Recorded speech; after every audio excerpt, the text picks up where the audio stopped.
നേപ്പാളിലെ ജൻസി പ്രക്ഷോഭത്തിലേക്ക് കേരളത്തിൽ നിന്ന് ആയുധ ശേഖരണത്തിന് ആഹ്വാനം നടന്നതായി റിപ്പോർട്ട്. സാമൂഹിക മാധ്യമമായ ഡിസ്കോഡിൽ കൂടി ആയുധ ശേഖരണത്തിന് ആഹ്വാനം ചെയ്യുന്നതിന്റെയും ഇതിനാവശ്യമായ സഹായങ്ങൾ സാമൂഹിക മാധ്യമത്തിൽ കൂടി വാഗ്ദാനം ചെയ്യുന്നതിന്റെയും ചാറ്റുകൾ പുറത്തുവന്നു. നേപ്പാളി മാധ്യമമായ കാഠ്മണ്ഡു പോസ്റ്റാണ് നിർണായക വിവരങ്ങൾ പുറത്തുവിട്ടിരിക്കുന്നത്. അഭിലാഷ് രാധാകൃഷ്ണൻ വിവരങ്ങളുമായി ചേർന്നു. അഭിലാഷ്, പ്രക്ഷോഭത്തിന് മുൻപ് വളരെ തൊട്ടു മുൻപ് ഇത്തരമൊരു ആഹ്വാനം ഉണ്ടായി എന്നുള്ളതാണോ? ഇത് ഏത് തരത്തിലൊക്കെയാണ് വിവരങ്ങൾ പുറത്തു വന്നിരിക്കുന്നത്? അപർണ, ഇപ്പോൾ ഏറ്റവും നിർണായകമായ വിവരങ്ങളാണ് പുറത്തു വരുന്നത്. അതായത് നേപ്പാളിലെ സർക്കാരിനെ വഴി താഴെ ഇറക്കിയ ഒരു ജൻസി പ്രക്ഷോഭത്തിൽ കേരളത്തിലും അതിൻ്റെ ലിങ്കുകൾ ഉണ്ടെന്നുള്ള വിവരങ്ങളാണ് നേപ്പാളിലെ മാധ്യമമായ കാഠ്മണ്ഡു പോസ്റ്റ് ഇപ്പോൾ പുറത്തുവിടുന്നത്.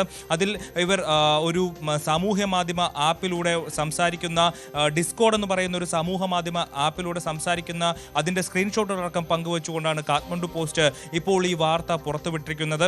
അതായത് നേപ്പാളിലെ ജൻസികളുടെ കൂട്ടായ്മ അവിടെ ഈ ഒരു സമരം നടത്തുമ്പോൾ അതൊരു കലാപത്തിനപ്പുറമുള്ള ഒരു സമരം നടത്തുമ്പോൾ അതിന് ആ ഒരു സമരം മുന്നോട്ട് കൊണ്ടുപോകാൻ അവർ ഡിസ്കോഡ് എന്ന് പറയുന്ന ഒരു ഗെയിമിംഗ് ആപ്പ്, അതായത് ഗെയിമേഴ്സ് തമ്മിൽ പരസ്പരം സംസാരിക്കുന്ന ഗെയിം കളിക്കുന്ന കുട്ടികൾ കൂടുതലായി ഉപയോഗിക്കുന്ന ഡിസ്കോഡ് എന്ന് പറയുന്ന ഒരു ആപ്പാണ് അതിനായി അവർ ഉപയോഗിച്ചിരിക്കുന്നത്.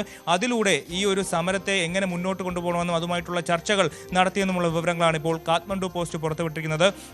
മാത്രമല്ല, ഇതിൽ ഏറ്റവും പ്രധാനപ്പെട്ട വിവരം എന്ന് പറയുന്നത് അതിൽ ഗ്രീനിഷ് എന്ന് പറയുന്ന ഒരു അക്കൗണ്ടിൽ നിന്ന് വന്ന ഒരു ചാറ്റാണ്. അതായത് ഈ ഒരു സമരം ഇനി മുന്നോട്ട് കൊണ്ടുപോകണം. സെപ്റ്റംബർ 8-ന് തുടങ്ങിയ സമരം ഇനിയിപ്പോൾ കൃത്യമായി മുന്നോട്ട് കൊണ്ടുപോകണം.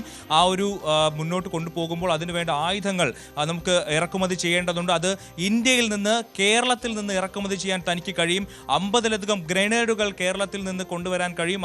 അതുമായി ബന്ധപ്പെട്ട് പ്രവർത്തിക്കുന്ന കേരളത്തിലുള്ള ഏജന്റിനെ തനിക്ക് അറിയാമെന്നുള്ളതാണ് ഡിസ്കോഡ് എന്ന് പറയുന്ന ആപ്പ് കേരളത്തിൽ നിന്നുള്ള ഒരാൾ ഉണ്ട് എന്നുള്ള കാര്യം ഈ ഗ്രീനിഷ് എന്ന് പറയുന്ന അക്കൗണ്ടിൽ നിന്ന് വരുന്നത്. അത് രാത്രി 11:50-നാണ് പുറത്തു വരുന്നത്. ഇത്തരത്തിലുള്ള വിവരങ്ങളാണ് ഈ കാഠ്മണ്ഡു പോസ്റ്റ് എന്ന് പറയുന്ന നേപ്പാൾ മാധ്യമത്തിൽ വന്നിരിക്കുന്നത്. ഏറ്റവും നിർണായകമായ വിവരം. ഇതുമായി ബന്ധപ്പെട്ട് ഇനിയിപ്പോൾ കൂടുതൽ വിവരങ്ങൾ, അതായത് നേപ്പാൾ സർക്കാർ ഇന്ത്യയുമായി ബന്ധപ്പെട്ട് ഇത്തരത്തിൽ ആളുകൾ പ്രവർത്തിക്കുന്നുണ്ടോ തുടങ്ങിയിട്ടുള്ള കാര്യങ്ങളിൽ അന്വേഷണം നടക്കുമോ എന്നുള്ള കാര്യം കണ്ടു തന്നെ അറിയണം. പക്ഷേ നേപ്പാളിൽ നടന്ന ലോകം മൊത്തം ഞെട്ടിച്ച ഒരു 20-നും 30-നും ഇടയിലുള്ള യുവാക്കൾ തെരുവിലിറങ്ങി പ്രതിഷേധിച്ച് ഒരു സർക്കാരിനെ വരെ താഴെയിട്ട ഒരു സമരത്തിന്, ഒരു വലിയ കലാപത്തിന് കേരളത്തിൽ ലിങ്കുകളുണ്ട്. കേരളത്തിലുള്ള ആളുകളും അതിനെ സഹായിക്കാൻ ഒരുക്കമായിരുന്നു എന്നുള്ള വിവരങ്ങൾ പുറത്തു വരുന്നത് ഏറെ ഞെട്ടിക്കുന്നതാണ്.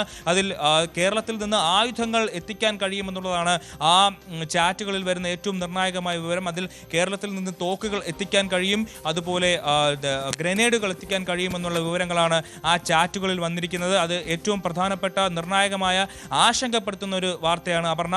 എന്തായാലും ഇതിൽ കൂടുതൽ അന്വേഷണങ്ങൾ ഉണ്ടാകുമോ എന്നുള്ള കാര്യം കണ്ടു തന്നെ അറിയണം.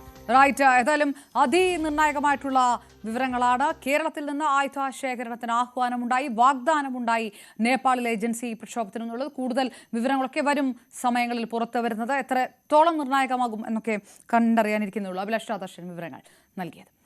100